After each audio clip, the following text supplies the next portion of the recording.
What if I told you that, hundreds of years ago, an African empire was so rich that its king crashed entire economies just by traveling? At a time when Europe was struggling with poverty and wars, one African ruler controlled more gold than any person in history. This is the story of the Mali Empire, and the richest man the world has ever known. In the 13th and 14th centuries, Europe was poor and unstable. Most people lived as peasants, cities were small, and gold was extremely rare.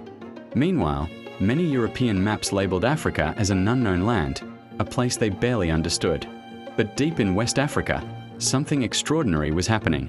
The Mali Empire was founded around 1235 CE by Sundiata Keita, a legendary warrior king who united several kingdoms into one powerful empire.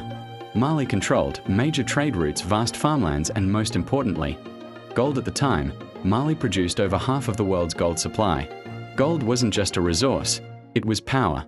In 1312, a new ruler came to the throne, Mansa Musa. He inherited endless gold reserves, salt mines, a powerful army, and total control over trans-Saharan trade. But Mansa Musa wasn't just rich, he was unimaginably wealthy.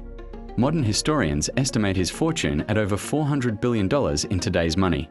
That makes him richer than Elon Musk, Jeff Bezos, Rockefeller combined. The journey that shocked the world. In 1324, Mansa Musa decided to go on a pilgrimage to Mecca. But this wasn't a normal journey. He traveled with 60,000 people, 12,000 slaves, each carrying gold, 80 camels, each loaded with up to 300 pounds of pure gold. As he passed through cities like Cairo, he gave away gold freely to the poor, merchants, and officials. Sounds generous, right? It was, but it caused chaos. When gold lost its value, Mansa Musa gave away so much gold that the value of gold in Egypt collapsed. Prices skyrocketed, inflation lasted over 10 years. This is the only time in history where one man personally caused an inflation across an entire region. To fix the damage, Mansa Musa later had to borrow gold back at high interest.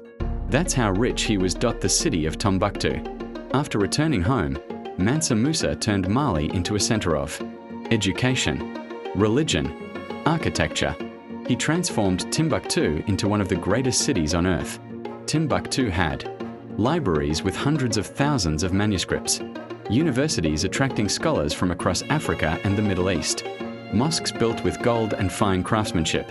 At a time when most European kings couldn't read, students in Mali were studying law, science, math, and astronomy.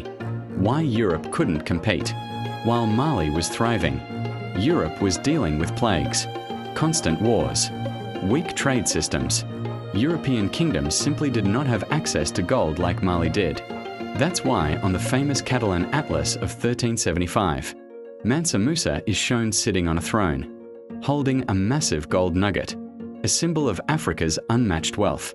After Mansa Musa's death in 1337, weak rulers took over. Internal conflicts increased.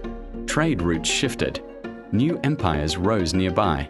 Over time, Mali lost power and influence, but its legacy never disappeared. The story of the Mali Empire destroys one big myth, that Africa had no great civilizations. Long before colonization, Africa had empires richer, smarter, and more organized than most of the world. Mali wasn't just wealthy, it was advanced, educated, and globally respected. History didn't forget the Mali Empire. It was erased.